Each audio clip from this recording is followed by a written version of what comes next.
Hello there, and how are you guys doing today? Today, I want to talk about balance, balancing things. I'm not talking about balancing life and work, I'm talking about balancing work generally. And this video is especially for those who have more than one thing that they do. Maybe you have two businesses, three things, or three skills, four talents, and all of that, and you find yourself in a situation where you are running with everything and you can't seem to balance them together.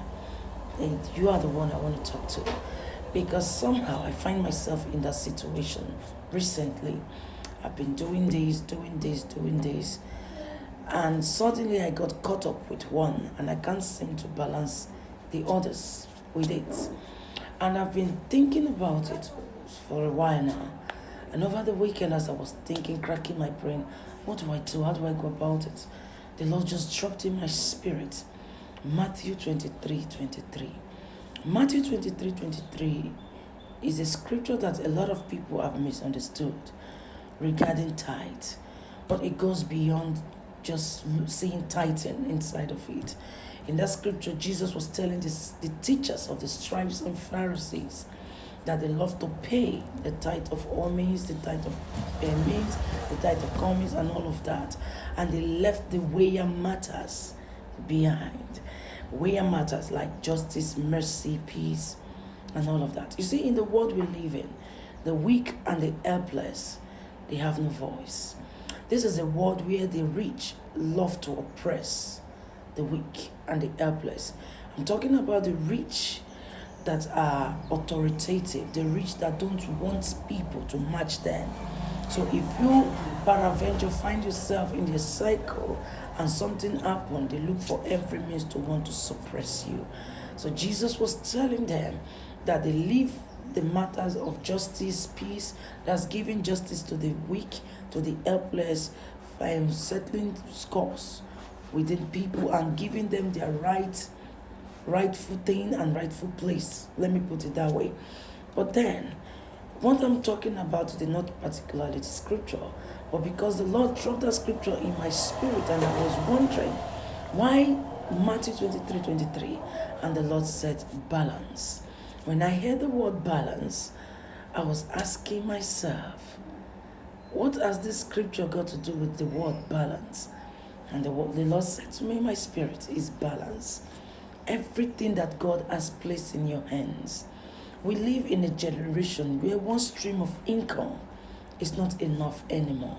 So everything that God has placed in your hands, you just need to ask God for the wisdom to pursue, to do these things that He has handed over to you, because they ought to go together. Everything ought to go together. You don't leave one for the other, because there is no time. Although, if you are going to start, you start with one. Project one first. When you project that one, the others will come. That is, they will follow suit. But they ought to go together. Like, I'm in my business place doing what I'm doing, and now I'm talking to you guys. For the past weeks, I've not been able to come online to talk to anybody because I didn't know what to do. 1 minute. Because everything ought to go together. And I sat back and I was like, wow, balance. Yes, you need to learn to balance up. Everything that God has given to you ought to go together.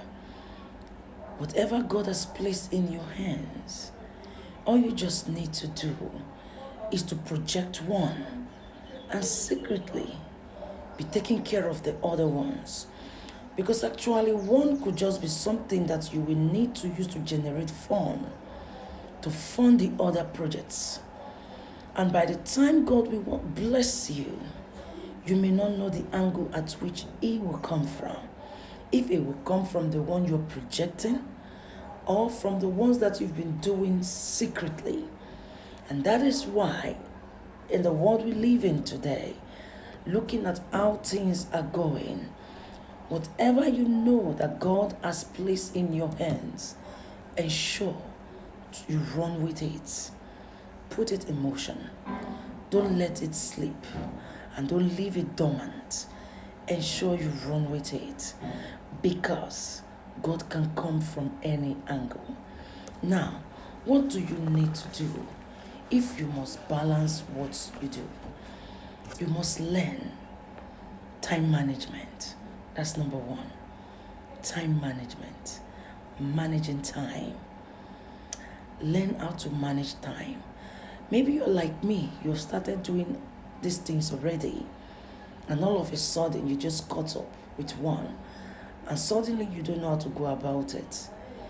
We have 6 days for work, 1 day for rest. 6 days for work, 1 day for rest. Now, people will say that always create a boundary so that you can get a resting day. Naturally, God has already given us a resting day. So 6 days for work, 1 day for rest. So in between the 6 days that you need to work, you can divide the days. Oh, 2 days for this, 2 days for this, 2 days for the other one. Or 3 days for this, 3 days for the other one. Or 4 days for this, 1 day for this, 1 day for the other one. I'm talking about people that are running like 3 things at the same time, or people doing like 4, 5, 2 things at the same time. Because God has given some of us 5 talents, some 4, some 3, and some 2, and some 1. But whichever God has given to you is because He knows that you can manage it, you can handle it. So you need to learn how to work with time, because in this generation, time waits for nobody. If you waste your time, time will leave you behind. Then number 2, if you still find it difficult to manage time, you can learn to delegate. Look for people that will support you, people that have like minds, people that are vision carriers, people that enjoy running with vision. Look for them, delegate the job. Okay, for instance, if you have a place you're doing your thing and you don't know how to go about it, you can employ 1 or 2 persons that you can be paying little money, little fee. There are people that are ready to collect money as the day goes on, like per day. You call them to assist you, you give them something for the day. There are people that are ready to collect money per week, and there are people that are ready to collect per month. So whatever your strength can carry, you can do it. You don't need to just, choke yourself up and keep, asking yourself all the time, what do I do and how do I go about it?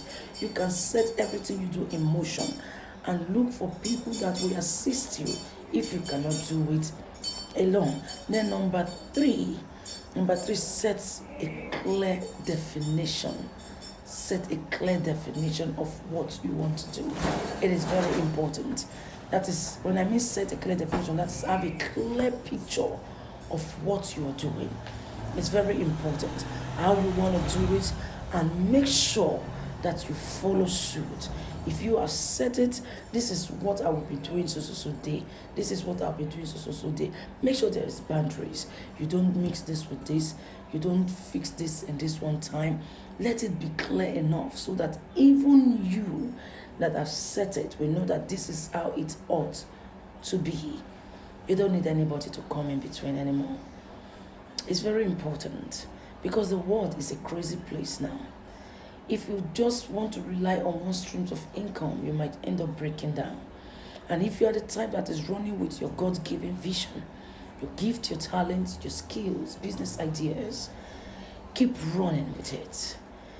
If you have more than one, set all in motion, but project one. It's very important. Project one. And again, social media has even made it easier for us. You can even project everything at the same time by creating different platforms for the different things that you do. And people get to see them and understand what you do. You don't even need to show your face. You don't even need to give them the same name. They can have different names. You just keep projecting it differently, and everything will be good. At the end of the day, you have cause to glorify God. Thank you for listening. And bye for now. Have a fantastic time.